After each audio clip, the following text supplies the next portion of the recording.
What is up, everybody? Welcome back to Underground Stars Season 4. And before this episode starts, I got a quick announcement.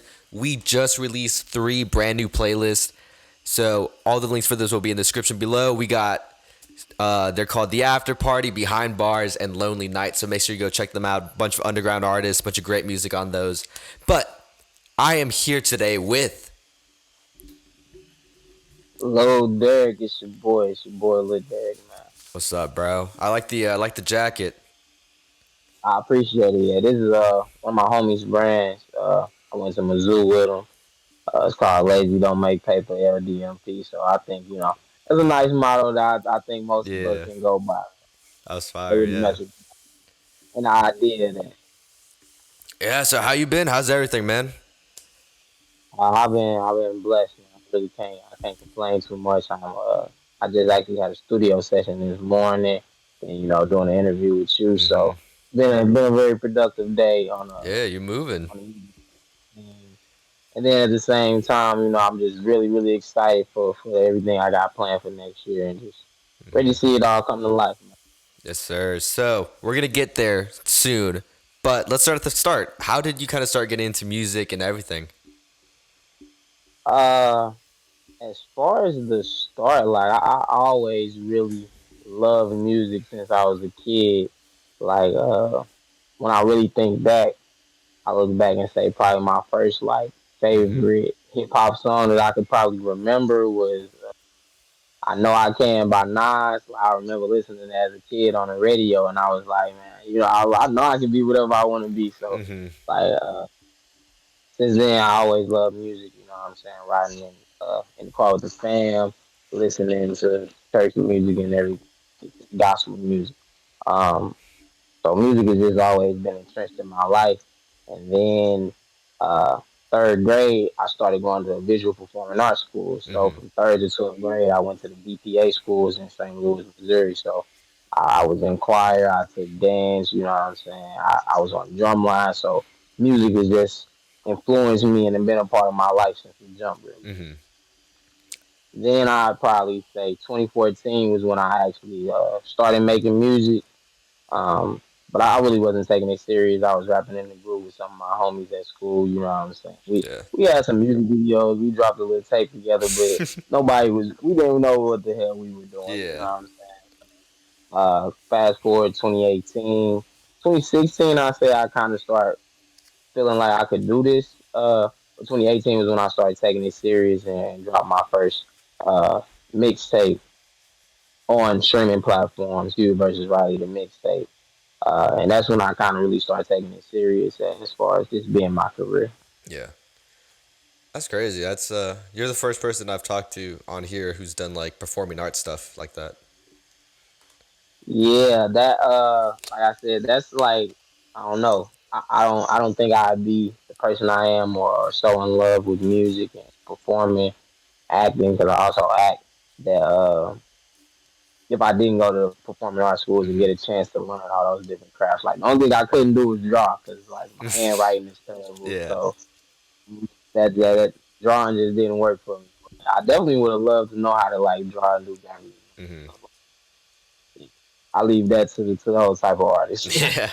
So do you think that like how much do you think that's kind of affected not only like your music but like the way you see like your covers, your music videos, like all the extremities outside of music as well? How do you think that's kind of like affected it if it has at all? That's a great question. I think it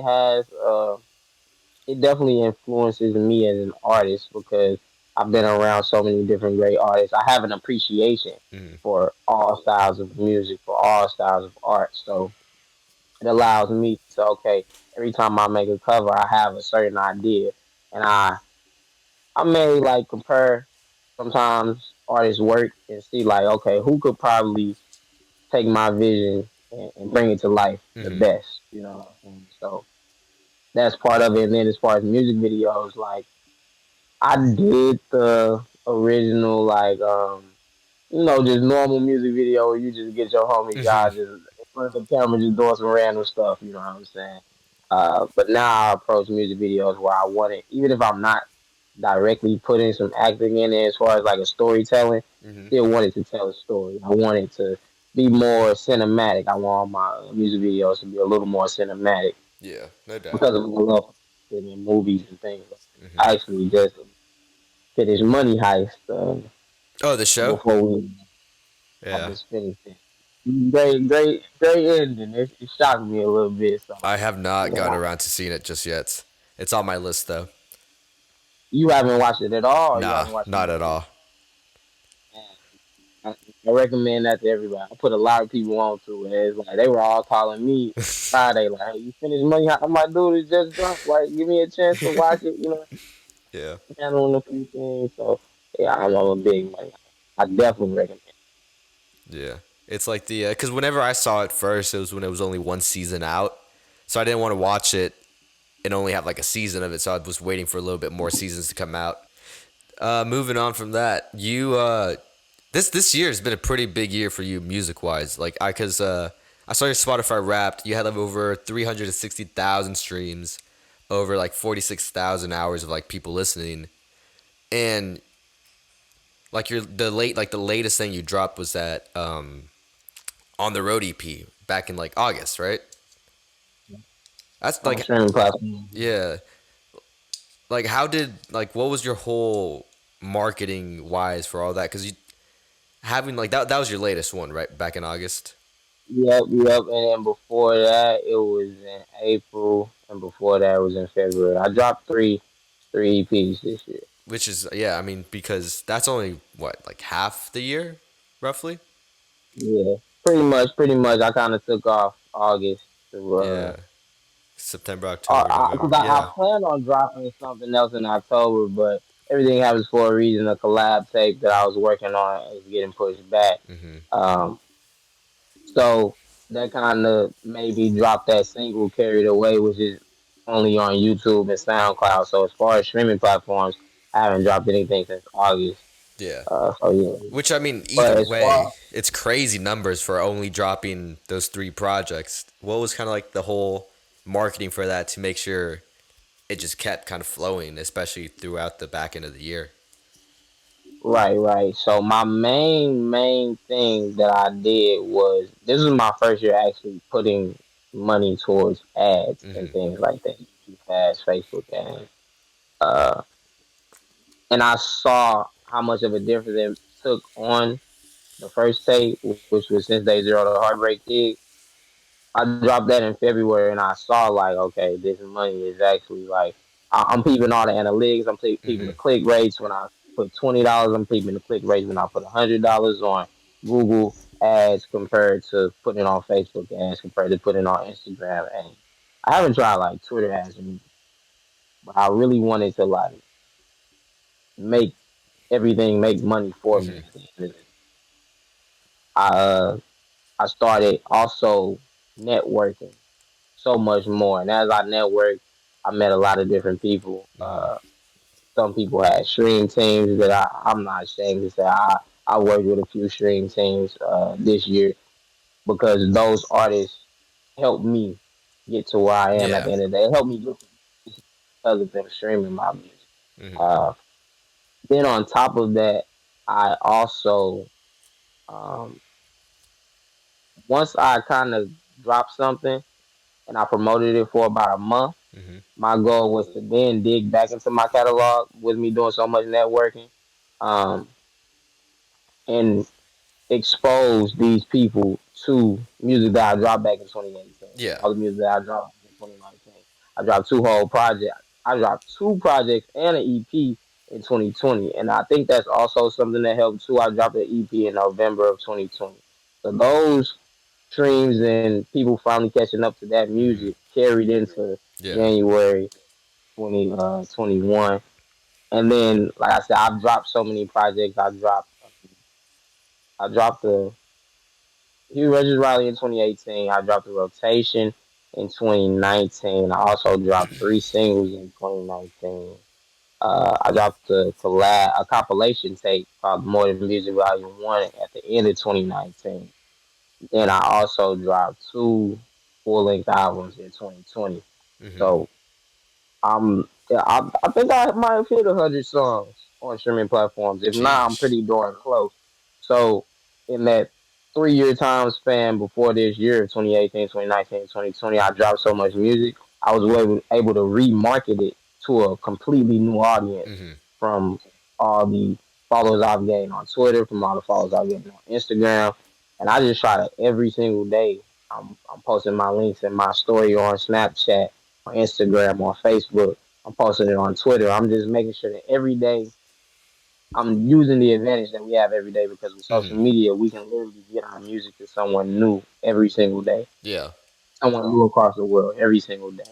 Uh, and then another thing that I do too is I go on my Spotify for artists and my Apple Music for artists, and I peep like which cities are listening to me, which cities is this hitting the best. So Mm-hmm. then when I run my Facebook ads and my Google ads you can't really a- attack the cities as well. I feel like, Yeah. but in Facebook, make sure like, okay, these are the cities I want to market to. Let's not market to any other cities, Mm-hmm. but the top 10 Spotify cities of mine, because I know people in those areas enjoy that type of music. Yeah. So 9 times out of 10, it'll be easy to find another listener. So I just been soaking up a lot of game and just doing a ton of research on marketing and then kind of putting it all in motion, and it's been working out. Yeah. That's crazy. Because it's basically you're using your newer music to funnel everybody into like your older catalog, but then once they're like kind of going back into like that older songs, they'll like continue going deeper and deeper, and then they can like just have the whole thing. That's just crazy. Yeah. That and then on top of that, the big thing for me that I saw was that my music was added to 1,100 playlists, Jeez. Yeah. and I'm always just submitting the playlist every chance I get. I'm on websites like Daily Playlists, all these different websites that people been pointing me towards, and then also I see people on Twitter, I see people on Instagram all the time asking, "Hey, I got a playlist. I'm Mm. taking submissions."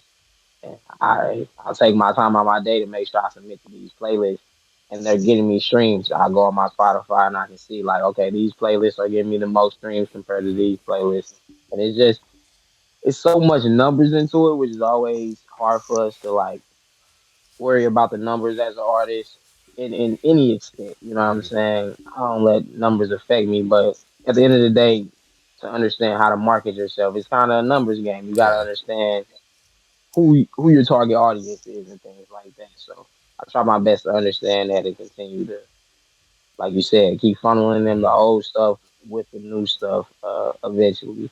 But 2022, I plan on dropping even more music, but we'll Yeah. get to that.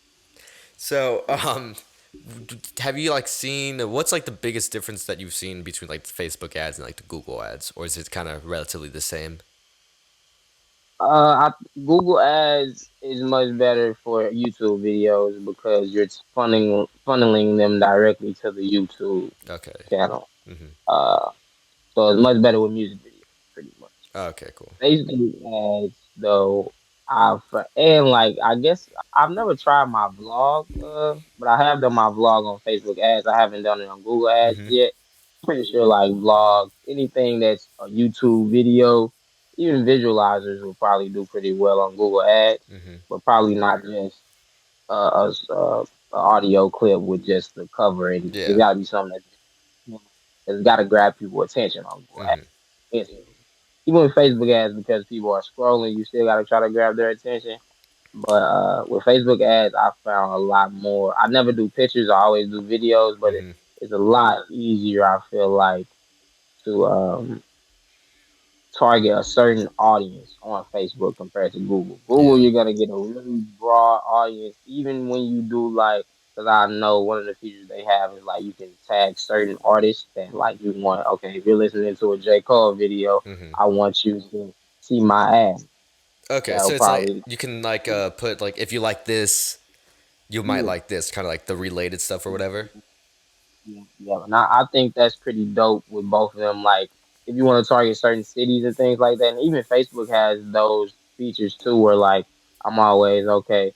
What topics do I want? I want J. Cole. I want Kendrick Lamar. I want Drake. I Mm-hmm. want okay. Now I want to. They one thing with them too is that they don't have as broad of a list of artists because Facebook is just having like the biggest artists, and Yeah. they're just like you probably pick topic for Freddie Gibbs, something like that. So. It's it's all about uh, it's all both of them are great for different things. Is what I Mm-hmm. would say. Definitely. And is that something that you think a lot of like artists should or up and coming artists should kind of look into if they had like the spare money for it at least? Right, right, and that's the main thing with me too. Affordability. That's what I forgot. Mm-hmm. Google Ads. You could probably got to put a good $100 in it to see something really. Facebook ads. I was seeing something with $5. You know what I'm saying? Mm-hmm. But I feel people that are always like, "Oh, I did this and that with no paid promo." That's great. That's amazing. But at the end of the day, I'm not gonna tell you to throw $500 in the Mm-hmm. promo if you can't do it. If you can put money into promo, even if it's $10 here, $20 here, something that's gonna help you reach a larger audience at the end. I did no paid promo all up until this year, and I can see the major difference where like Mm-hmm. I didn't go broke trying to spend money on Yeah. promo that I didn't have. Every now and then I'll put 100 to put 20 to it here, I'll put 30 to it this month and just seeing what that money does compared to the other amounts and checking the click rates. And yeah, it's something that more artists should do. If you got $5 to spare, make a Facebook ad and Mm-hmm. just see how it does. Yeah. So, And we all got $5 to spare. Most yeah. of us artists.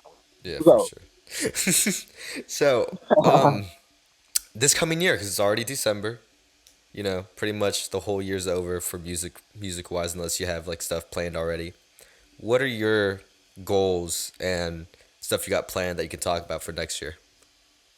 Okay, so I actually do got one more. I'm gonna drop something else before the end of the year. I'm gonna drop a single actually. This will be the first two.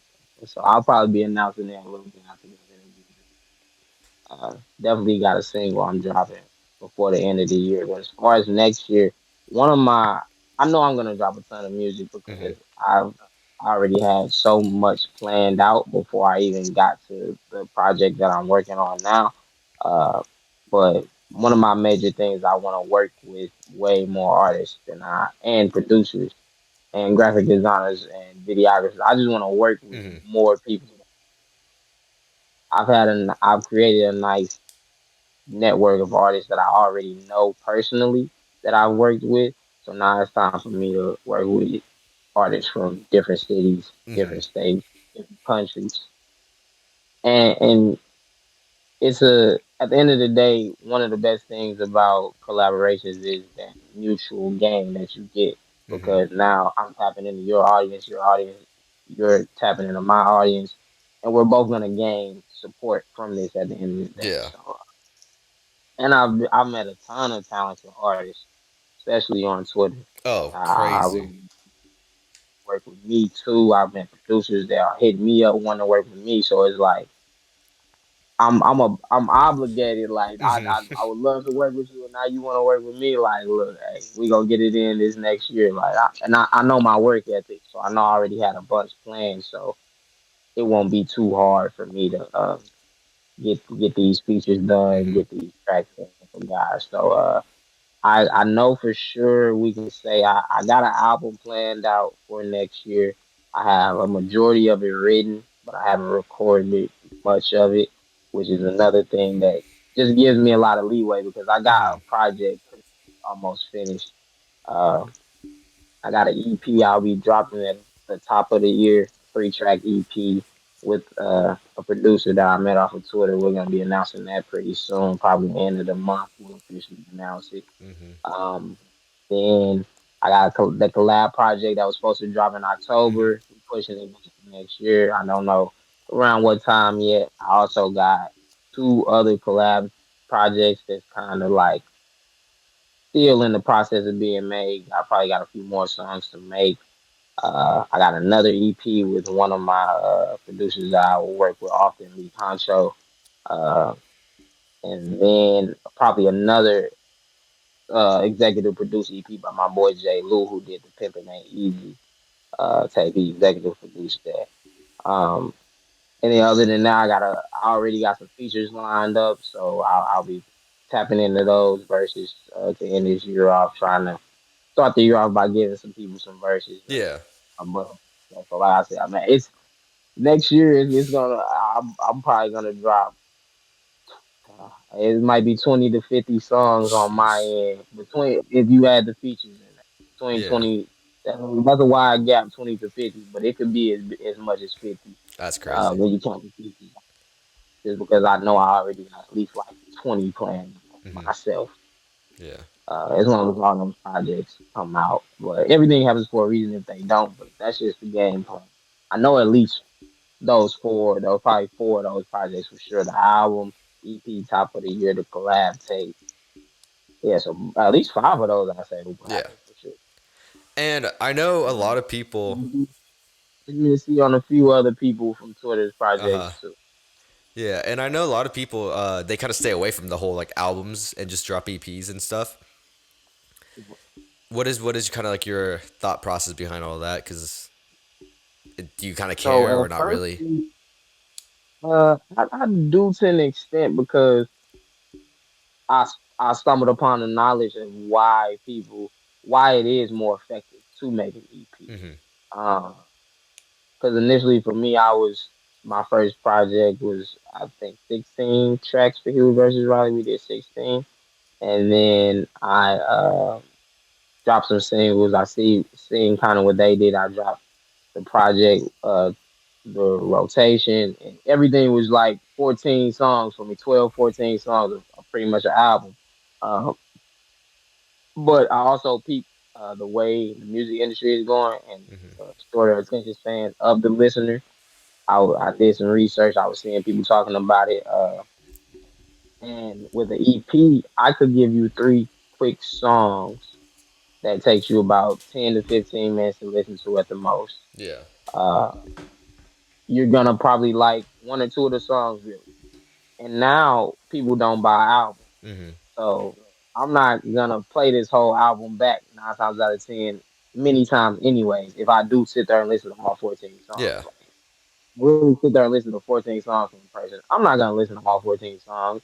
Me as a music lover, I'm not gonna do it. I'm Hmm. gonna add the ones I want to my library or to my playlist, and then I'm gonna listen to those songs whenever I want to. So I noticed that's why certain songs will have way more streams on an album than other songs Hmm. because those are the songs that people are adding to their playlist. Those are the songs that people are actually listening to besides the first time that they listen to Yeah. the actual project. I think the EP is just smaller sample sizes, a smaller serving for the listener. They can listen to it quickly. Okay, you like one of those songs, add it to your playlist, move on. And if you think about it, it helps you drop more at the end of the day, which gives you more of a chance. I feel like it's two methods that they're using right now. You've got like the NBA YoungBoy method slash Drake method, where Hmm. you do 20, almost 30 songs, and you know about 10 of them are going to be hits or at least gonna get a lot of airplay. So that's gonna get you a big album. It's Hmm. gonna keep the streams rolling and everything. Or you do a currency Larry June type method where you drop a bunch of EPs throughout the year. You're dropping 5, 6 EPs throughout the year, and you're still giving people about 20, maybe a little bit over songs. And now they're getting them in smaller sample sizes, so they're getting more opportunity to pick the songs that they Yeah. really like playlist that or add to a library period that they're gonna keep listening to throughout the year Yeah. and throughout the rest of their life for a lot of them. Yeah. No doubt. I prefer like from a consumer standpoint, I definitely prefer the EPs pretty much over albums, Yeah, unless it's like coming from someone I actually really love. right. Because if it's I someone think like I I like, think I'm not gonna be too invested. But if like I get like a 3 song EP, I'm like, oh, this is cool. I'll listen to it. Maybe add one or two, and then they do another one. I'm like, oh, last one was good. I'll listen to this one.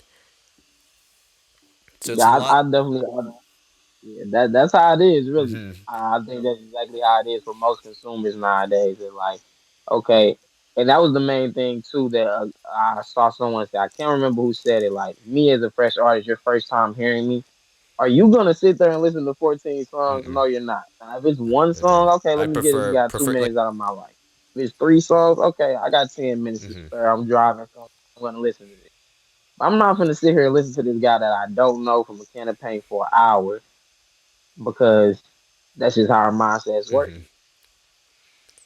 And So it's more like because also with albums you have more of a leeway of like you can get songs that aren't as good versus songs that are really good, but with like EPs you have to make sure each song is good or great because there's only yeah, so little in there. So like when they listen to yeah, it, they're like, "Oh, all these songs were great. Oh, all these songs were great." Oh, so you just get the consumer used to listening to good projects, and mm, then that makes them want, "Oh, I want an album now," because all these small EPs have been really great. yeah. I think it's also easier with an EP to like curate a vibe Mm-hmm. because it's so quick that like even if the second song isn't as good as the first and third song, or the second song is kind of whack, the fact that it was such a quick vibe, you're probably not even gonna trip off of that song being whack because Mm-hmm. the it was so quick. It wasn't too bad of a song or anything, but it might not be something that you liked as much. At the end of the day, it still fit the vibe, and it's a lot of EPs are still an experience at the end of the day, just because you can in 3 to 6 tracks you can create such a nice vibe that you don't even have to go your hardest. But some guys do go their hardest on EPs too. Yeah. Because I feel like that's kind of what Currency and Larry June does, as far as like they aren't like Currency actually is really really lyrical. A lot of people don't people like Currency be having some bars in his songs, but I feel like they don't try as hard Mm-hmm. as guys who drop albums because they're trying to curate a vibe over 3 to 7 tracks and get it out to the people, and then drop something else on them again Yeah, in a month or two. definitely. So the way, do you have anything else that you want to hit before we close it out? No, I think Okay. that should be good. All right. So the way we close these out is I got three questions for you, and then we go to the outro. So you ready? Sure. All right. The first one is if you could do a collab tape with anybody, who would it be? Oh, producer or artist? Anybody. Yeah. Mm. That's tough. That's tough. That's tough because I got like my two dream features as far as are probably J. Cole and Wiz Mm-hmm. Khalifa. And out of the two making a project with, we probably never gonna get that Kendrick and Cole tape, so we might as well get that Lil Derek and That's Cole tape. true. Yes, Yes, sir. that's what I go with. That's my favorite music artist. So Mm-hmm. I love to work with Cole. Yeah. Wow. Second question is what region of music, either from the US or worldwide, do you kind of draw your most inspiration from or you just enjoy the most? Oh, dang, that's tough. That's tough because me being from the Midwest, I don't feel like we necessarily like you got like Chicago drill and stuff Mm-hmm. like that, but as far as regions, we are the most diverse region because we take so much influence from the South. We take some influence like jazz and blues is gigantic here Mm-hmm. in St. Louis, where I'm from, and then I think all over the Midwest, in Detroit too. I say so. I can't say uh, most inspiration. That's tough because I don't want to. I love East Coast hip hop. I love Southern hip hop. Like I really I guess as far as influence, I have to say Southern hip hop because like growing up, I definitely had a longer phase of like T.I. being my favorite Mm-hmm. rapper. Then after Kanye for a little bit, you had Lil Wayne for a Mm-hmm. long time. Then Cole is definitely from the South, so I'm a technically I say technically I Yeah. consider North Carolina Southeast. So Yeah. uh I think I definitely take a lot more influence, especially like Wayne and T.I. growing up as a kid. Besides guys like Eminem and Kanye, Mm-hmm. I think I have to give it to Southern hip hop. Shout out to Atlanta. Yes, South got sir. something to say. All right. And then what advice do you have for other artists, producers, just kind of anybody coming up making music? It'd be two things, and I said them on Twitter. The main thing. is going to be to, I would say, have faith in yourself. If you believe that you have this talent and making music is something that you love to do, don't stop for anybody. Don't let the numbers discourage you. Don't let don't compare yourself to other people. Just do everything that you can to be optimistic. Always look at the glasses half full instead of half empty Yes, because sir. perspective is everything in life, but especially in a grimy industry like the music industry. Second would be to every single day if you're a young artist, especially because we as young people we going through a lot of things. At the end of the day, we got responsibilities too, but any independent artist, I'm gonna say every day should be promoting themselves. You should promote yourself every day, whether you're making tweets, whether you're making TikTok, whether it's on Instagram, Snapchat, Facebook, or all of them. Do something every day to push your music, to promote your brand, and to establish your brand. I think those are probably the best two advice I could give to anybody trying to get into the music industry. Yes, sir. Yes, sir. That's good advice. So, thank you, man. Thank you for having me. Yes, sir. Always. What's it called? Excited for the new year. Excited to see all the music drop. Definitely excited to see what you coming with too, man. I can't Oh, wait to bro, I got so much see planned. that product. Yes, sir. It seems like it's gonna be a big year for everybody. Seeing a lot of people, like the amount of people hitting me up, like, "Hey, I'm working on some stuff next year. I like to get you on it." It's like, okay, it's gonna be. I'm really glad I got introduced to everybody in the community. Yes, Really, like sir. I have